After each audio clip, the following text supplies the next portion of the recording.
അപ്പൊ നമുക്ക് എന്തായാലും ഓർമ്മ ചിത്രത്തിലേക്ക് തന്നെ വരാം. എങ്ങനെയാണ് ഈ ഒരു കഥയിലേക്ക് എത്തുന്നത്, അല്ലെങ്കിൽ ഈ ഒരു ക്യാരക്ടർ ചൂസ് ചെയ്യാനുള്ള കാരണം എന്താണ്?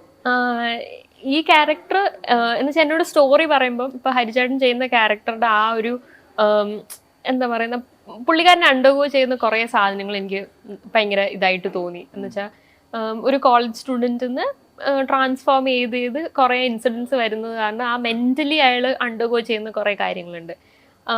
അപ്പൊ അതെനിക്ക് നല്ല ഇഷ്ടപ്പെട്ടത് കൊണ്ടാണ് ഞാൻ ശരിക്കും ഈ മൂവി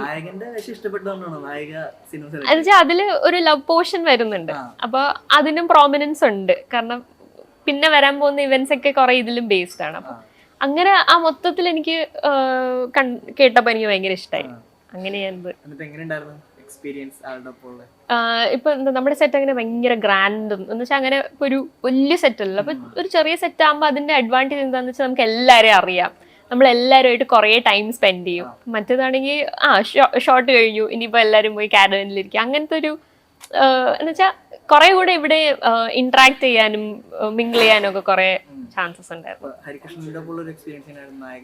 ഹരിചേട്ടൻ ഭയങ്കര അറിയായിരിക്കുമല്ലോ, ഭയങ്കര കോമഡിയാണ് ഏത് നേരവും. സീരിയസ് സീൻ ചെയ്യുമ്പോഴായാലും അതിന്റെ ഒരു പാരലൽ ട്രാക്ക് ആയിട്ട് ഒരു കോമഡി ഇട്ടിട്ടുണ്ടായിരിക്കും. അപ്പൊ അത്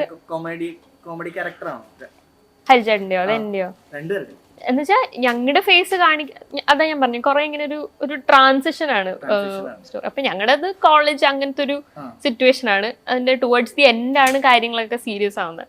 അപ്പൊ ആദ്യത്തെ ആ സീൻ എടുത്തതും സോങ്ങും ഒക്കെ രസകരം. അങ്ങനെ ഞാൻ പറഞ്ഞില്ല, ഓരോ ട്രാൻസിഷനും തീരുമ്പോഴാണ്, ഓരോ പോർഷൻ തീരുമ്പോഴാണല്ലോ അടുത്ത ട്രാൻസിഷൻ കഴിഞ്ഞു. ഇല്ല. അപ്പൊ സിനിമാ നടി ആവാൻ ഭയങ്കര ആഗ്രഹമായിട്ട് സിനിമയിലേക്ക് വന്നതാണ്. ഞാൻ ചെറുതിലെ എന്താ ചൈൽഡ് ആർട്ടിസ്റ്റ് ആയിട്ട് ചെയ്തിട്ടുണ്ട്. അപ്പോ അന്ന് സിനിമ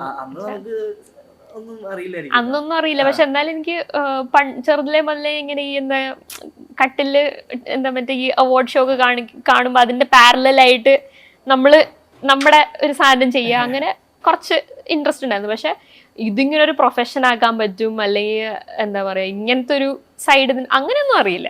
ചെയ്യാൻ ഇഷ്ടമാണ് കാണുമ്പോൾ.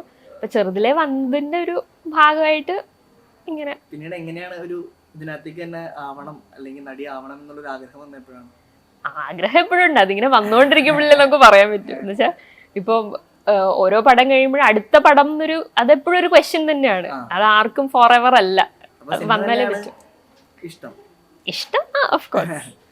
ഒരു കഥ കേട്ട് കഴിയുമ്പോൾ ആ ഒരു കഥാപാത്രത്തിന് വേണ്ടി എങ്ങനെയാണ്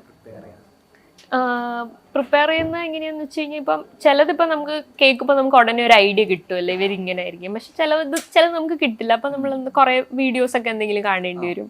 ഇല്ലെങ്കിൽ ഡയറക്ടറിനോടും റൈറ്ററിനോടും തന്നെ ചോദിക്കും എന്താണ് ഉദ്ദേശിക്കുന്നത്.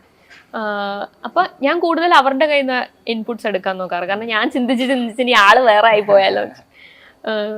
അപ്പോൾ അവരുടെ കയ്യിൽ നിന്ന് കിട്ടിയത് വെച്ചിട്ട് പിന്നെ ഞാൻ ഇങ്ങനെ കുറെ സെർച്ച് ചെയ്യും ഇങ്ങനത്തെ വീഡിയോസും അതൊക്കെ.